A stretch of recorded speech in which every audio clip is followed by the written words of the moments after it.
ఆ ప్రకారం ఎవరైనా ఈ టెండర్లలో పార్టిసిపేట్ చేస్తారో ఈ టెండర్లలో ఎవరికైతే L1 వస్తుందో వాళ్ళకు ఆ కాంట్రాక్ట్ అనేది ఇస్తారు. 65% వాళ్ళకి ఇస్తారు, మిగతా వాళ్ళకు మిగతా 35% పంచుతారు అదే రేటుకి. ఇది ఎప్పటి నుంచో ఉన్న ప్రక్రియ. వాళ్ళు వచ్చే వాళ్ళు కూడా NABL సర్టిఫికేట్ తీసుకొని వస్తారు, lab certificate on product quality తీసుకొని వస్తారు. తీసుకొని వచ్చిన పిమ్మట అయినా కూడా తిరుపతిలో ప్రతి ట్యాంకర్లోనూ 3 సార్లు టెస్టింగ్ చేస్తారు. ఆ టెస్ట్ శాంపుల్స్ పాస్ అవుతేనే వెహికల్ ముందుకు పోతుందా? ఇది ప్రొసీజర్. ఇప్పటికి ఎన్నోసార్లు ఈ ప్రొసీజర్ గురించి కూడా చెప్పడం జరిగింది, మళ్ళీ గుర్తు చేస్తా ఉన్నా. ఆ ప్రొసీజర్ల నేపథ్యంలో జూలై 6, 12వ తారీఖున వచ్చిన మెటీరియల్ తిరుపతిలో వీళ్ళు 3 సార్లు టెస్ట్ చేసి ఆ ట్యాంకర్లను ఏదైతే 3 సార్లు టెస్ట్ చేసిన ప్రక్రియ ఏదైతే చేశారో ఆ ప్రక్రియలో ఈ టెస్ట్లలో అది ఫెయిల్ అయిన పిమ్మట ఆ కంటైనర్లో ఆ ట్యాంకర్ ఫెయిల్ అయితే ఆ ట్యాంకర్లను పక్కన పెట్టి ఆ ట్యాంకర్ ఫెయిల్ అయినటివి లోపలికి పంపించకుండా ఆ ట్యాంకర్లను పక్కకు పెట్టేసేసి ఆ ట్యాంకర్లు అసలు వాడుకలోనే తీసుకొని రాలేదు, వెనక్కి పంపించేశారు ఆ ట్యాంకర్లను.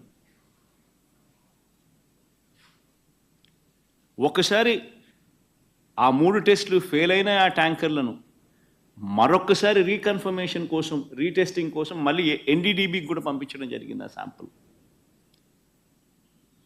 ఆ శాంపుల్ మళ్ళీ జూలై 23వ తారీఖున రిపోర్ట్ వచ్చింది.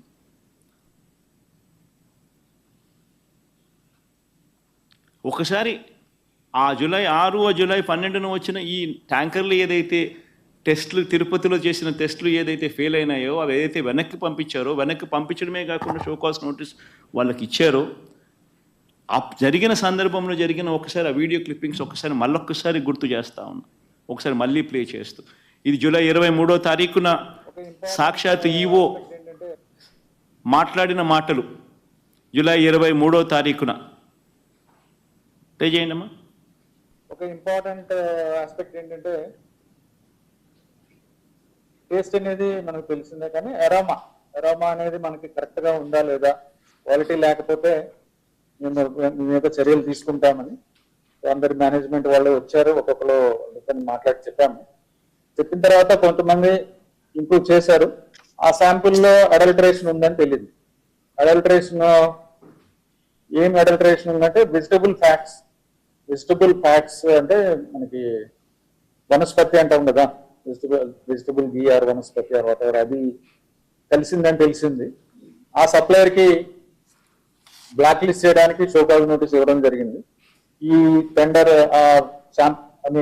ట్యాంకర్స్ కూడా 2 ట్యాంకర్స్ ఉన్నాయి, ఆ 2 ట్యాంకర్స్ కూడా రిజెక్ట్ చేయడం జరిగింది.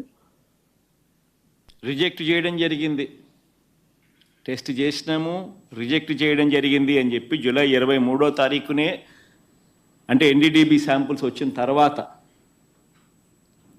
కూడా ఈఓ గారు స్వయంగా చెప్పిన మాటలు అంటే క్లియర్ కట్గా అర్థమవుతోంది. అసలు ట్యాంకర్లు వాడకంలోకి రాలేదు, అవి రిజెక్ట్ చేశారు, వెనక్కి పంపించేశారు అని చెప్పి క్లియర్ కట్గా చెప్తా ఉన్నారు. అయినా కూడా సెప్టెంబర్ 18వ తారీఖున అంటే 2 నెలల తర్వాత చంద్రబాబు నాయుడు గారు 100 రోజుల తన పాలన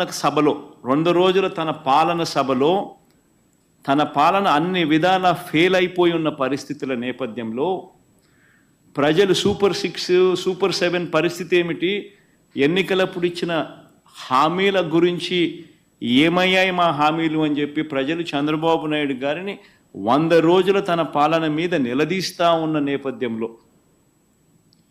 అన్ని రకాలుగా ఫెయిల్ అయిన నేపథ్యంలో చంద్రబాబు నాయుడు గారు టాపిక్ డైవర్ట్ చేసేందుకు జూలై 23వ తారీఖున ఈ రిపోర్ట్ వస్తే అది కాన్ఫిడెన్షియల్ రిపోర్ట్ అని చెప్పి వాళ్ళు చెప్పి మరీ రిపోర్ట్ ఇస్తే ఆ రిపోర్టును చంద్రబాబు నాయుడు గారు సెప్టెంబర్ 18వ తారీఖున తాను 100 రోజుల తన పాలన మీద తాను మాట్లాడుతూ ఆ 100 రోజుల పాలన మీద తాను జరిపిన ఆ సభలో తాను మాట్లాడిన మాటలు ఒకసారి వినండి.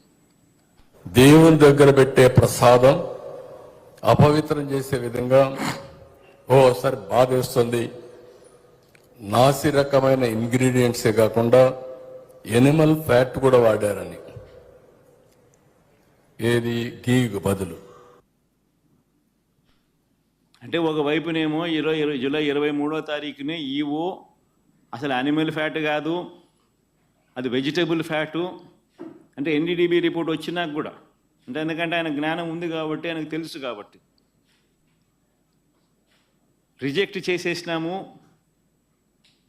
అని ఒకవైపున ఆయన చెప్తా ఉంటే, చంద్రబాబు నాయుడు గారు అన్నీ తెలిసి ఉండి 2 నెలల తర్వాత సెప్టెంబర్ 18వ తారీఖున ఆయన అడల్టరేటెడ్ గీ వచ్చింది, నాసిరకము యానిమల్ ఫ్యాట్ గీని వాడి లడ్డూలు తయారు చేసేశారు అని ఏకంగా దేవుడిని, ప్రతిష్టను, శ్రీవారి లడ్డూను, విశిష్టతను అపవిత్రం చేస్తూ చంద్రబాబు నాయుడు గారు తెలిసి రాజకీయ ఉద్దేశాలతో అబద్ధాలు ఆడిన వీడియో టేపు 18వ తారీఖున, సెప్టెంబర్ 18వ తారీఖున చంద్రబాబు నాయుడు గారు ఈ మాటలు మాట్లాడితే, మళ్ళీ సెప్టెంబర్ 20వ తారీఖున టీటీడీ ఈఓ గారు, అంటే ఐఏఎస్ ఆఫీసర్ గారు, చంద్రబాబు నాయుడు గారు స్వయంగా నియమించుకున్న టీటీడీ ఈఓ గారు మళ్ళీ ఇదే విషయం మీద మళ్ళీ చంద్రబాబు నాయుడు గారిని కరెక్ట్ చేస్తూ మళ్ళీ టీటీడీ ఈఓ గారు మళ్ళీ అన్న మాటలు ఒకసారి ప్లే చేస్తాం, ఒకసారి చూడండి ఒకసారి. No. The adulterated ghee, 4 tankers have been kept aside, and then they were kept aside so that they can be used when the reports come clear. But the reports unfortunately didn't come clear. Then we rejected, we sent away, and then we stopped from that supplier.